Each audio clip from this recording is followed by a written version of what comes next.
what are the coercive That's the thing that I'm interested in. Like methods? when you talk about the Uruguay rounds and the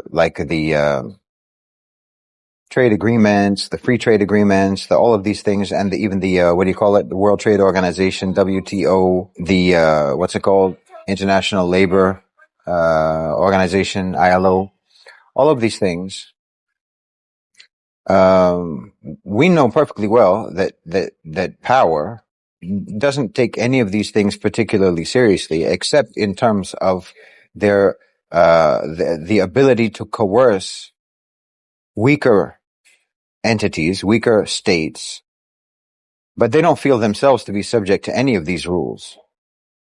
They're only interested in the implementation of any of the agreements that they've ever signed, insofar as they enable them to enforce rules on everyone else. That's always the weaker party to an agreement. The agreement only exists for the purpose of having a legal justification for coercion, for coercing them, for forcing them, usually for exploiting them, usually for taking advantage of them. Even though you're a party to the contract as well, but it can never be used against you for some reason. It can never be used against the U.S. for some reason. I mean, how many World Trade Organization rules has the U.S. broken? When have they ever been held accountable for that? You know?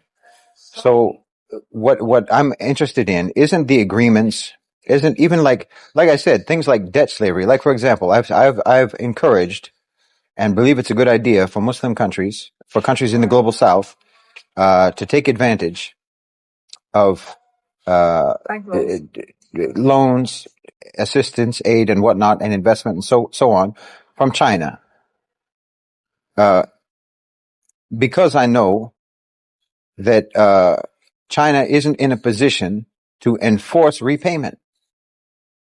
That doesn't mean that I think you should just default, but it means that the danger of default won't be held over your head as a method of coercion to make you change your own state policy, your own domestic policy, and how you manage your economy, which is what the U.S. does, which is neoliberalism, which is holding you hostage. China doesn't have the means to do that. So get your money from China, because anyway, China has its own problems, and even the window of opportunity for getting money from China is limited.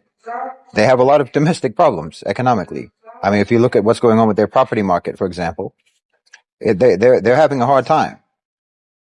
They'll manage by one way or another. They'll manage, but the extent to which they will remain interested in being really active internationally, it may wane. So get the loans, get the financial incentives, get the aid, financial aid, get the investment, get all of that stuff while you can, and you can repay it at your leisure. You can repay it as you're able to, because they don't have a means of enforcement, or anyway, their means of enforcement are limited. So the only thing that concerns me about all of these types of things is what are the methods of coercion that we have allowed to be built up by the West. That they have like, for example, ratings agencies. Everyone should just laugh whenever a ratings agency puts out its report about who's creditworthy and who's not creditworthy. You should laugh, because that shouldn't matter, but it matters. And we've made that matter to where you can be held hostage by what the ratings agency is going to say, because then lenders will base their willingness to lend money based on what the ratings agency says. Why? But we let them have that power, and then they can say, if you don't repay an IMF loan, or rather, they're not interested. Even the IMF isn't interested in you paying back the loan. They're interested in purchasing your sovereignty.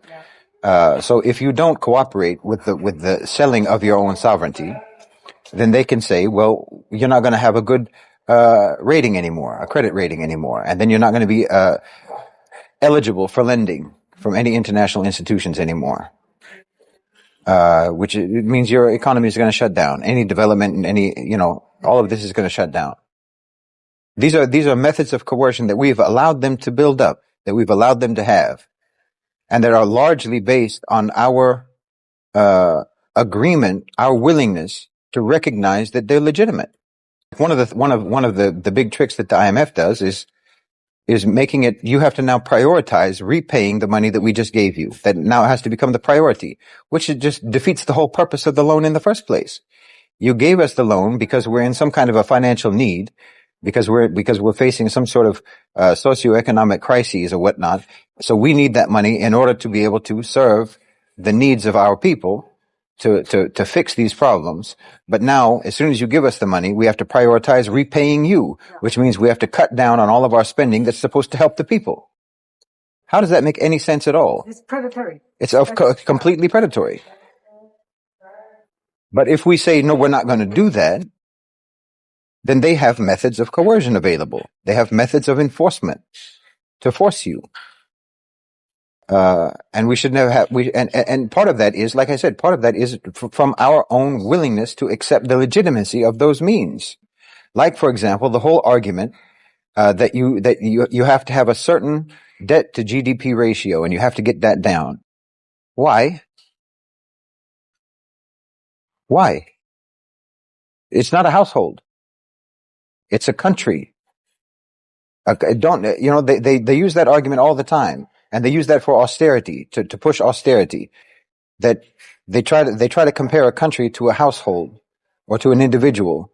That when you're in debt, you have to tighten your belt and you have to cut your expenses and so on and so on. No, you don't. You're a country. That's what a house has to do. That's what a household has to do. That's what individuals have to do, because we don't have. We can't print money in our basement. You can print money.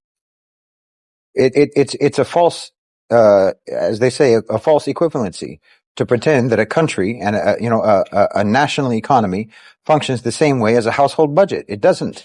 It doesn't at all. That's a false comparison. But they convince people to believe that, so that then countries like, say, Egypt or Pakistan or Bangladesh or wherever else, they convince them that you're not going to be able to move ahead. You're not going to be able to accomplish anything until you get out of debt. Meanwhile, they have the whole system rigged to make sure that never happens.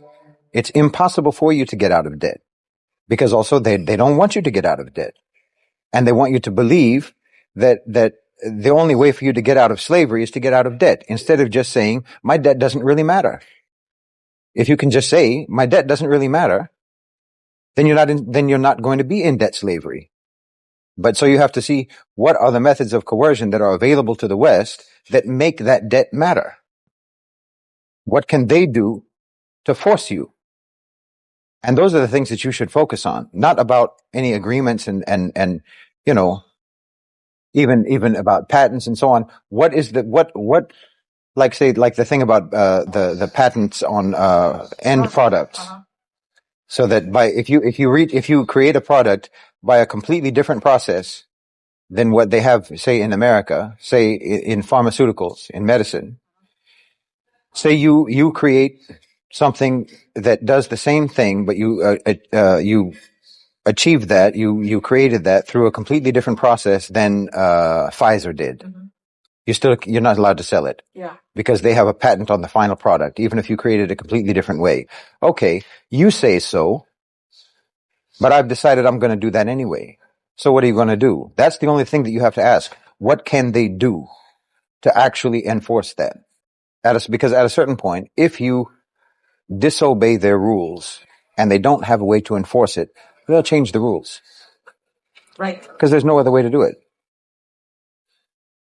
It's just like what I was talking about in the live stream. You go over and tell China, stop being so successful in manufacturing, in electric vehicles, and in whatever else, because not fair, we can't keep up. So stop. And China says, we're not going to do that. We're going to continue. And then what do? You have nothing. Yeah, you're going to produce. Yeah, China's going to produce speed trains. You have nothing to do. So you have to change your rules. Yeah. You have to change your demands. When you don't have any way to enforce those demands, you have to change them, because you don't have any way to coerce.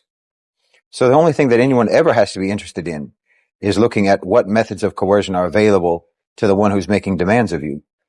That's all. America has become so disconnected from reality because they're successful domestically at convincing people that narrative is reality, that they really think that they can change reality via pushing a narrative.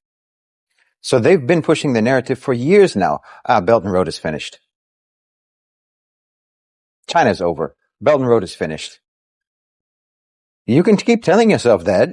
No one believes you. It's just like what they're doing now with Iran. Iran's going to attack.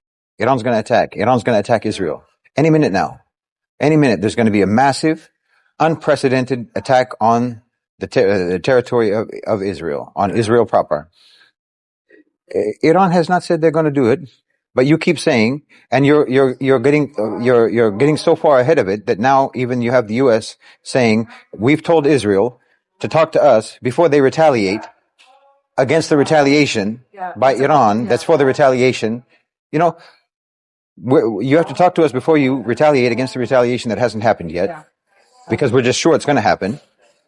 Like, you're just pushing this narrative. And like I said in the live stream, if you are unfortunate enough that you're getting your news just from the West and just from English language media and mainstream English language media, then you'd be forgiven for just hiding under your bed because you think that World War III is about to break out between Iran and Israel. Meanwhile, the rest of the world understands, everyone understands that this is just a trap by Israel to try to get Iran to do that, so that they can launch a war. Everyone knows that but you. And you think that everyone is stupid. And you think that Iran is stupid. And you think that the whole Middle East is stupid. And now you're going around, you're going around and telling in your headlines that America is asking the Gulf countries, they're asking China, they're asking Russia to talk to Iran, to talk some sense into Iran. So that what? When Iran doesn't retaliate, you can pretend that that's because of your diplomatic pressure? I mean, are you joking? Everyone in the world knows that you're trying to provoke a war. Everyone knows that you're the ones trying to provoke a war. You're provoking, you know, like you can't stop talking about this imagined devastating, apocalypse level attack that Iran is just about to launch against Israel. You can't stop talking about it, and then you want to pretend like you're trying to tell all of Iran's allies, talk some sense into them, hold them back. What? Meanwhile, everyone is telling you, when you attack Iran, because we know what you're doing, when you attack Iran, you don't get to use our airspace, and you don't even get to use the bases that you have in our countries. Take note of that. That includes the Khalij. That includes the Gulf. That includes Saudi Arabia. That includes UAE. That includes Qatar. Everyone thinks, by the way, Qatar is like the one that's like the most anti-West or whatever. They have the most bases. Okay? Reality check. But all of them are saying, you don't get to use your bases if you're going to attack Iran. Don't. Not from here. Not on our watch. And Turkey said you can't use our airspace. So no one is believing your narrative but you people. No one believes it at all. They always try to push that. They think that if we believe it hard enough and we say it enough times, then it becomes true. For those of us, but no one believes you. It's very important to understand about them. It's very, very true about the Democrats. It's true about all of them, but it's very true about the Democrats. It's very true about the Biden administration specifically, that they really think there is nothing exists except narrative. That's all that exists is narrative. There's no such thing as reality and truth at all, and truth. There is only narrative. So that gives you power. That gives everyone power, because the only way that America can gauge whether or not their narrative is successful is if people in the media, social media, if the population is echoing the narrative. And so no one is echoing your narrative on Gaza. No one.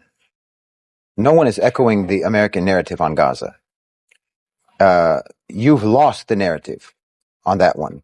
And that's when you start to see them changing their approach.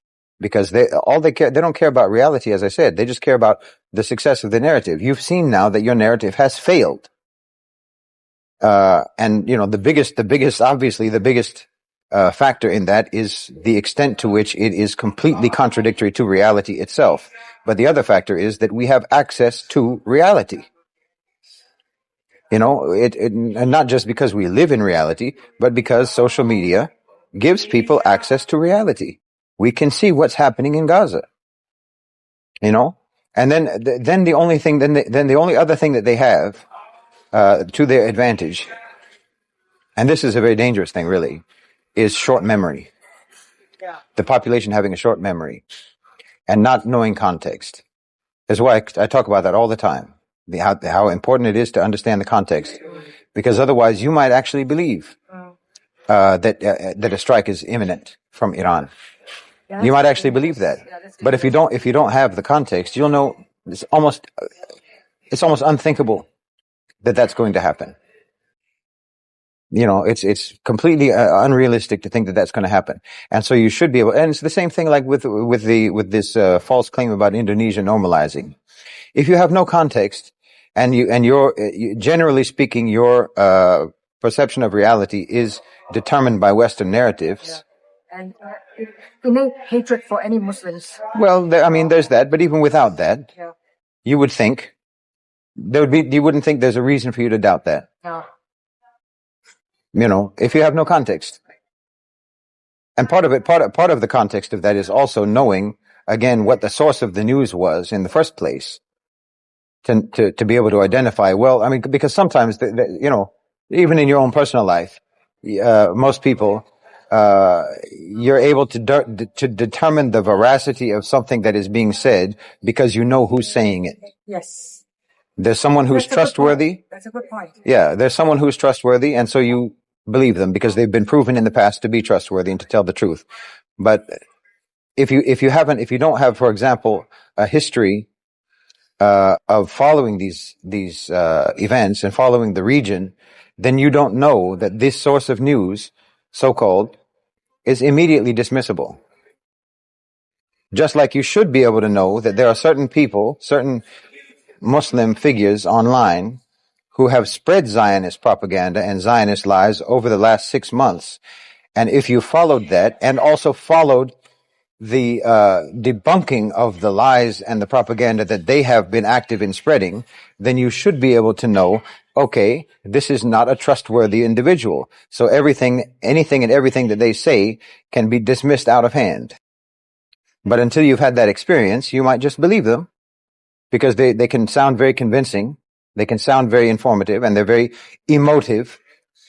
So it stirs up, you know, all of your feelings.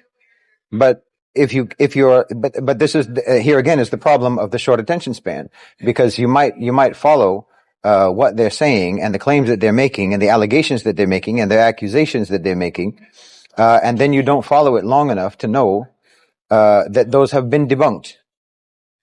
You don't see the follow-up story that debunks it. It never gets the same attention as the original allegation or accusation. Yeah. So if you have a short attention span, you'll never know that it was proven wrong. And then you'll be, you know, embarrassing yourself by continuing to repeat lies that have been debunked months ago.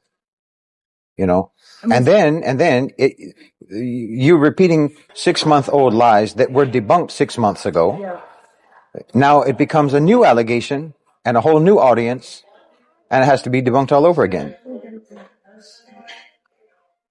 Yeah, I was taken aback myself at the live stream this morning that I forgot about the claim about dua, that you can't make dua in Makkah. I mean, mainly because I have a friend in Makkah who told me it isn't the case. Yeah. You know, Saudi from Makkah. Well, let me see. This is an important fact, actually. This is an important fact. I know, and you know, that this is not true because we know people there. Yeah. We know people who live there, and we know people who go there. And we have brothers and friends and so on who made Umrah, who showed us clips from the Kaaba and from Masjid al-Nabawi during the khutbah at Taraweeh. We know people who go there, and we know people who live there. So we have some kind of a connection, which just shows how disconnected you are, that you just believe this without knowing anything, and you have no way to check because you're disconnected. You've never been to the Kaaba. Yeah. You're someone who's never made Hajj. You've never made Umrah. You've never been to Saudi Arabia. You've never been to Mecca. You've never been to Medina. You've probably never been to the Gulf. But you're spouting off like you know things. You have no experience. And but then you're participating in the crafting of a Zionist narrative. And the only way that you can do that is either because you are inexperienced, or you are ignorant, or you are malicious.